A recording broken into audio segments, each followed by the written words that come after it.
Greenland ਨੂੰ special ਐਨਓਏ ਅੱਜ ਐਲਾਨਿਆ ਗਿਆ ਹੈਗਾ ਆ ਰਾਸ਼ਟਰਪਤੀ ਟਰੰਪ ਹੁਣਾਂ ਦੇ ਦੁਆਰਾ।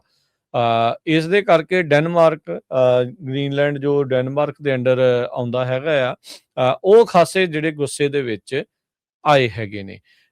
ਲੂਈਜ਼ੀਆਨਾ ਦੇ ਜਿਹੜੇ ਗਵਰਨਰ ਜੈਫ ਲੈਂਡਰੀ, ਉਹਨਾਂ ਨੂੰ ਸਪੈਸ਼ਲ ਐਨਵਾਏ ਦੇ ਤੌਰ ਦੇ ਉੱਤੇ ਗ੍ਰੀਨਲੈਂਡ ਨੂੰ ਲਾਇਆ ਗਿਆ ਆ।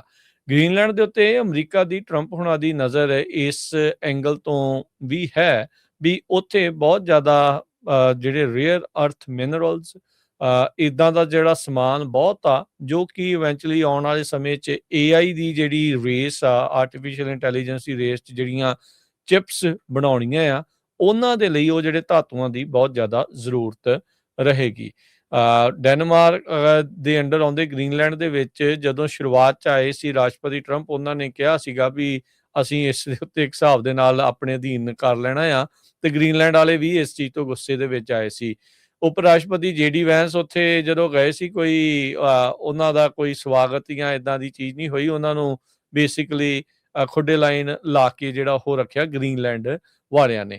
ਪਰ ਅੱਜ ਸੋਸ਼ਲ ਮੀਡੀਆ ਦੇ ਉੱਤੇ ਕੱਲ ਇਨਫੈਕਟ ਜਿਹੜਾ ਉਹਨਾਂ ਨੇ ਅਨਾਊਂਸ ਕੀਤਾ ਵੀ ਜਿਹੜੇ ਗਵਰਨਰ ਜੈਫ ਲੈਂਡਰੀ ਆ ਲੂਜ਼ੀਆਨਾ ਦੇ, ਜਿਹੜੇ ਉਹਨਾਂ ਦੇ ਪੋਲੀਟੀਕਲੀ ਐਲਾਈ ਵੀ ਹੈਗੇ ਆ, ਤੇ ਉਹਨਾਂ ਨੂੰ ਇਸ ਪੋਜੀਸ਼ਨ ਦੇ ਉੱਤੇ ਲਾਇਆ। ਡੈਨਮਾਰਕ ਦੇ ਜਿਹੜੀ ਫੋਰਨ ਮਿਨਿਸਟਰ ਆ, ਉਹਨਾਂ ਨੇ ਨਾਲ ਦੇ ਨਾਲ ਹੀ ਇਸ ਫੈਸਲੇ ਦੀ ਜਿਹੜੀ ਆਲੋਚਨਾ ਜਿਹੜੀ ਉਹ ਕਰਦੇ ਹੋਏ ਕਿਹਾ ਵੀ ਇਹ ਟੋਟਲੀ ਅਨਅਸੈਪਟੇਬਲ ਆ, ਵੀ ਇਸ ਨੂੰ ਬਿਲਕੁਲ ਵੀ ਮੰਨਿਆ ਨਹੀਂ ਜਾ ਸਕਦਾ। ਤੇ ਕੋਪਨਹੇਗਨ ਦੇ ਵਿੱਚ ਉਹਨਾਂ ਨੇ ਅੰਬੈਸਡਰ ਜਿਹੜਾ US ਦਾ ਉੱਥੇ ਹੈਗਾ, ਉਸ ਨੂੰ ਸੱਦ ਲਿਆ ਵੀ ਭਾਈ ਦੱਸੋ ਇਹ ਕੀ ਚੱਕਰ ਜਿਹੜਾ ਉਹ ਬਣਿਆ ਹੈਗਾ ਆ। ਸੋ ਕਹਿੰਦੇ ਵੀ ਇਹ ਪਹਿਲੀ ਵਾਰੀ ਹੋਇਆ ਆ ਵੀ US ਦੇ ਦੁਆਰਾ ਗ੍ਰੀਨਲੈਂਡ ਨੂੰ ਸਪੈਸ਼ਲ ਐਨਵੋਏ ਲਗਾਇਆ ਗਿਆ ਹੈਗਾ ਆ। ਬਹੁਤ ਵੱਡਾ ਇਹ ਆਈਲੈਂਡ ਆ, ਜਿੱਥੇ ਆਪਾਂ ਦੱਸ ਰਹੇ ਹਾਂ ਵੀ ਤਕਰੀਬਨ 60,000 ਦੇ ਇਰਦ ਗਿਰਦ ਹੀ ਲੋਕ ਰਹਿੰਦੇ ਆ। ਕਹਿੰਦੇ ਵੀ ਇੱਕ ਚੀਜ਼ ਜਿਹੜੀਆਂ ਇਹਨਾਂ ਸਾਰੀਆਂ ਚੀਜ਼ਾਂ ਦੇ ਵਿੱਚ ਹੈਗੀ ਆ ਵੀ ਕਾਮਨ ਆ ਚੀਜ਼ ਰਹੀ ਆ ਵੀ ਇਹ ਜਿਹੜਾ ਯੂਕਰੇਨ ਦੇ ਵਿੱਚ ਵਾਰ ਆ, ਮਿਡਲ ਈਸਟ ਦੇ ਵਿੱਚ ਵਾਰ ਆ, ਤੇ ਹੋਰ ਜਿਹੜੇ ਇਸ਼ੂਜ਼ ਆ, ਉਹਨਾਂ ਦੇ ਲਈ ਇਹਨਾਂ ਨੇ ਜਿਹੜਾ ਸਪੈਸ਼ਲ ਐਨਵੋਏ ਹਮੇਸ਼ਾ ਰਾਸ਼ਟਰਪਤੀ ਟਰੰਪ ਨੇ ਲਾਏ ਆ। ਤੇ ਇਹਨਾਂ ਨੇ ਵੀ ਇੱਕ ਆਪਣਾ ਨਜ਼ਦੀਕੀ ਲੂਜ਼ੀਆਨਾ ਦਾ ਜਿਹੜਾ ਗਵਰਨਰ ਮਿਸਟਰ ਲੈਂਡਰੀ ਆ, ਉਹਨਾਂ ਨੂੰ ਹੁਣ ਇਸ ਦੀ ਬਾਗਡੋਰ ਆ ਉਹ ਫੜਾ ਦਿੱਤੀ ਆ। ਸੋ ਇਹ ਵੋਲੰਟੀਅਰ ਪੋਜੀਸ਼ਨ ਆ। ਤੇ ਮਿਸਟਰ ਲੈਂਡਰੀ ਨੇ ਆਉਂਦੇ ਬਿਆਨ ਦਿੱਤਾ ਵੀ ਕਹਿੰਦੇ ਵੀ ਇਹ ਮੇਰਾ ਬੜੇ ਆਨਰ ਵਾਲੀ ਗੱਲ ਹੋਊਗੀ, ਬੜੇ ਮਾਣ ਵਾਲੀ ਗੱਲ ਆ ਮੇਰੇ ਲਈ ਵੀ ਮੈਂ ਇਸ ਵੋਲੰਟੀਅਰ ਪੋਜੀਸ਼ਨ ਦੇ ਉੱਤੇ ਕੰਮ ਕਰੂੰਗਾ ਤਾਂ ਜੋ ਗ੍ਰੀਨਲੈਂਡ ਨੂੰ ਅਮਰੀਕਾ ਦਾ ਹਿੱਸਾ ਬਣਾਇਆ ਜਾ ਸਕੇ।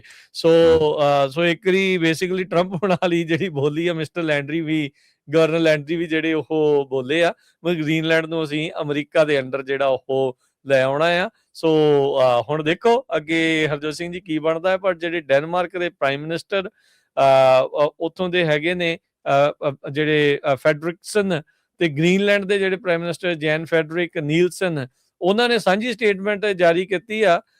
ਕਹਿੰਦੇ we not even by invoking international security, Greenland belongs to Greenlanders and the United States must not take over Greenland.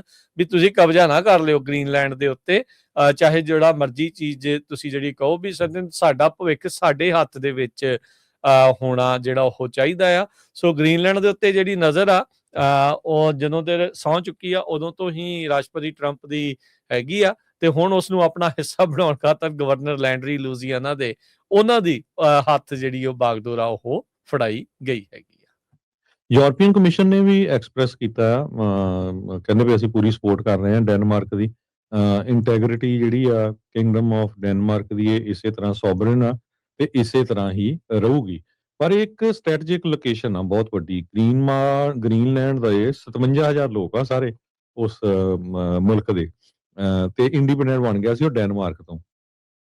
ਤੇ ਪਰ ਰਸ਼ੀਆ ਨੂੰ ਲੈ ਕੇ, ਚਾਈਨਾ ਨੂੰ ਲੈ ਕੇ ਜੋ ਅਮਰੀਕਾ ਦਾ ਚੱਲ ਰਿਹਾ ਹੈਗਾ, ਉਸ ਨੂੰ ਲੈ ਕੇ ਜਿਹੜਾ ਗ੍ਰੀਨਲੈਂਡ ਆ ਬਹੁਤ ਜ਼ਿਆਦਾ ਸਟ੍ਰੈਟਜਿਕ ਪੁਆਇੰਟ ਆਫ ਵਿਊ ਤੋਂ ਇੰਪੋਰਟੈਂਟ ਹੈਗਾ। ਸੋ ਹੁਣ ਇਹ ਨਹੀਂ ਪਤਾ ਵੀ ਮਰਜ ਕਰਕੇ ਬੈਟਰ ਰਹੂਗਾ ਜਾਂ ਉਹਨਾਂ ਦੇ ਨਾਲ ਕਿਸੇ ਤਰ੍ਹਾਂ ਦਾ ਜਿਹੜਾ ਸਮਝੌਤਾ ਕਰਕੇ ਜਿਹੜਾ ਬੈਟਰ ਰਹੂਗਾ।